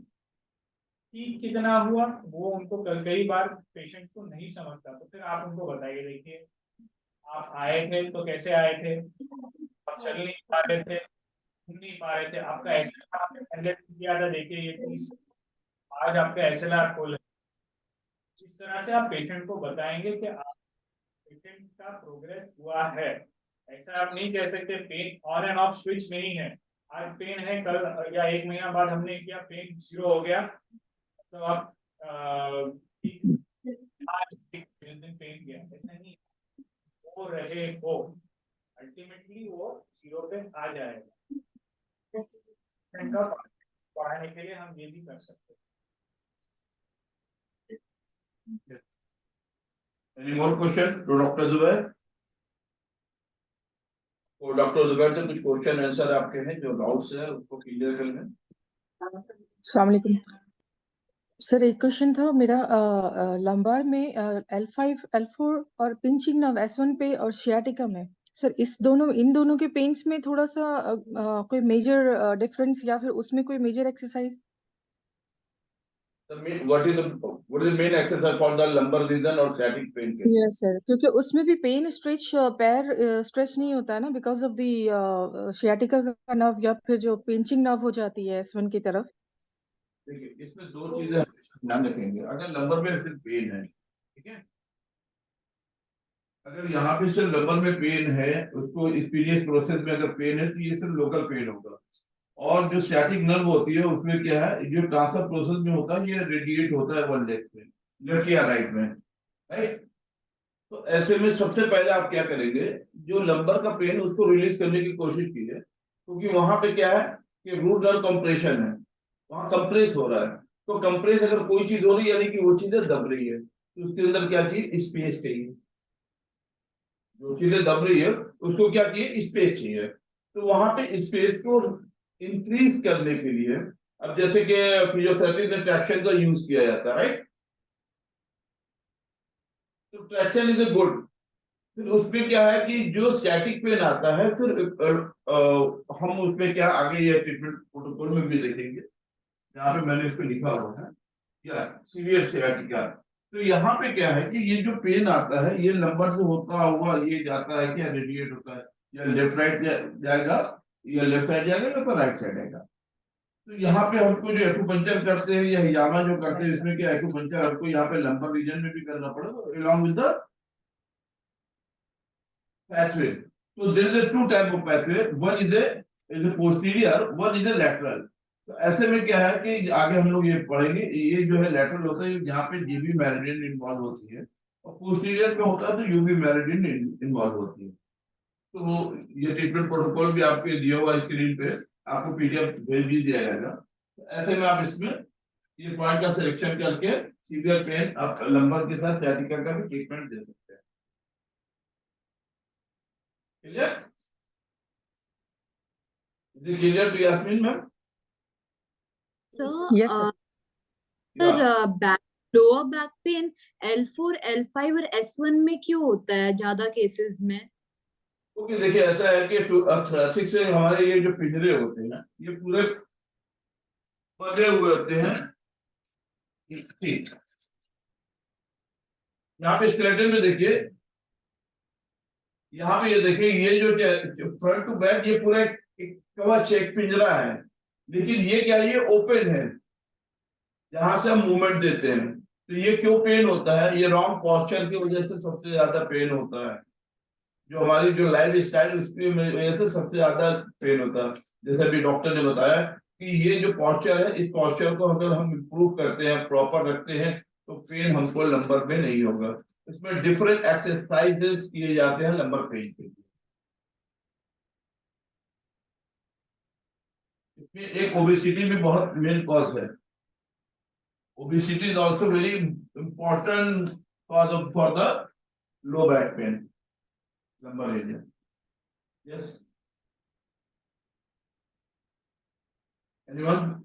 Anything else want to know? तो यहाँ पे अभी देखिए सीवियर sciatica का है। फिर इसके बाद जो आता है pain in the back in the chest laterally in the area of the gall bladder meridian. तो ये जो पेन होता है वो पेशेंट को गॉल ब्लैडर मेरिडियन पे यहाँ से रेडिएट होके ये नीचे की तरफ जाता है, होता है यहाँ पे लंबर से होते हुए भी गॉल ब्लैडर से जाएगा और ये फ्रंट टू बैक भी जाता है, लेटरल साइड में भी जाता है। तो ऐसे में पेशेंट को गायनिक इशू में भी प्रॉब्लम आ सकती है। गायनिक इशू की वजह से होता है, किडनी स्टोन की वजह से भी उसको पेन आ सकता है। तो उस रूट कॉज को फाइंड आउट करके ट्रीटमेंट देना होगा। Yes, pen in the back in the area of the lateral branch of the urinary bladder meridian. इस तरह से पेन आता है, जैसे मैंने बताया कि ये जो पोर्शन होता है यहाँ पे हैवी ऑब्जेक्ट होने की वजह से यहाँ से नर्व कंप्रेस होता है और लो बैक पेन आता है। तो लो बैक पेन सिर्फ यहाँ पे है, रेडिएट हो रहा है, इस कॉज ऑफ सियाटिक पेन। अगर ये लेटरल जाता है तो इधर गॉल ब्लैडर मेरिडियन। ये आपको पीडीएफ भेजा जाएगा। सर सर अभी आपने बताया कि ऑर्गन्स में ऑर्गन फाइंड आउट करके मेन कॉज जो रूट इन्वॉल्व होगा, जो ऑर्गन इन्वॉल्व होगा उस जगह पे ट्रीटमेंट, और प्लस जो मेन जहाँ पेन हो रहा है वहां दोनों पे दोनों ट्रिगर पॉइंट। देखिए दो तरह से ट्रीटमेंट होते हैं। एक तो हम लोकल पॉइंट का सिलेक्शन करते हैं, लैक ऑफ डायग्नोसिस। हाँ अगर हमको ये पता है पेशेंट को हमने टंग देखा और टंग पे व्हाइट कोटिंग दिखी, मॉइस्चर ज्यादा दिख रहा है, टंग के अंदर स्वेलिंग दिखी, टंग में पेलनेस दिख रही है, तो किडनी यांग डिफिशियंसी का ट्रीटमेंट आप उसको दीजिए। इधर उधर नो नीड।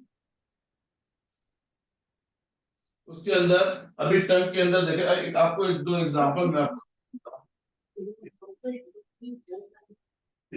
अभी हमने टंग को देखा, ये नॉर्मल टंग है, लेकिन इसमें टंग में स्वेलिंग ज्यादा है, टंग में मॉइस्चर प्लस है, टंग में रिटेंशन है, व्हाइट कोटिंग है। तो ये बता रहा है कि टंग पेन है, टंग के अंदर व्हाइट कोटिंग है, टंग में मॉइस्चर ज्यादा है, ये सारी चीजें नॉर्मल से ज्यादा है। तो ये बता रहा है किडनी यांग डिफिशियंसी।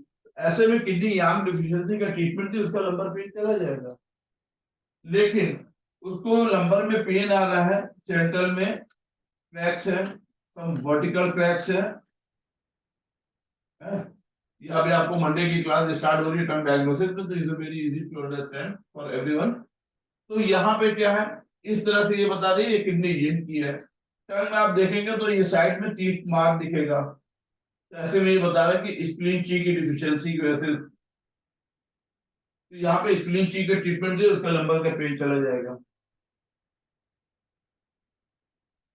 Excuse me sir.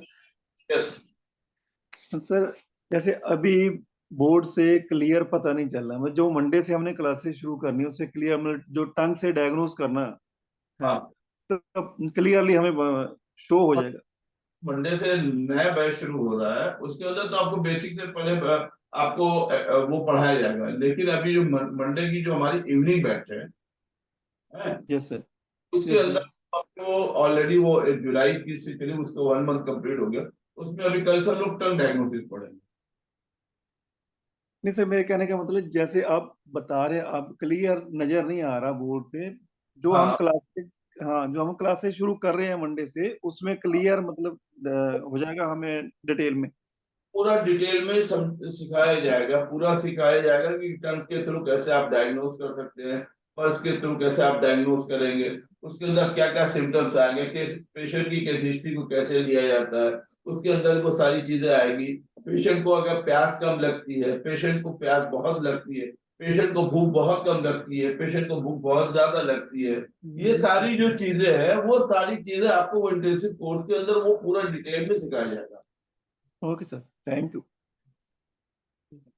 ठीक है, या एनीवन? सर टंग वाइट कोटेड अगर रहेगी तो उसमें टेम्परेचर के सिम्टम्स में या कोई इन्फेक्शन रहा उसमें भी तो ये चीज होती है। अगर है तो ये कोल्डनेस बता रहा है, और अगर ये कोटिंग येलो है, कोटिंग येलो है तो वो बताता है हीट सिंड्रोम बताता है। टंग अगर ड्राई है तो वो हीट बताता है।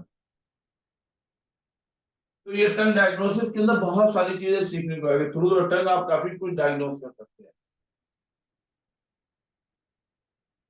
Clear? Yes sir. Yes sir. Anyone have any doubt, any question? No sir. ठीक। Okay. चलिए, thank you very much. Thank you.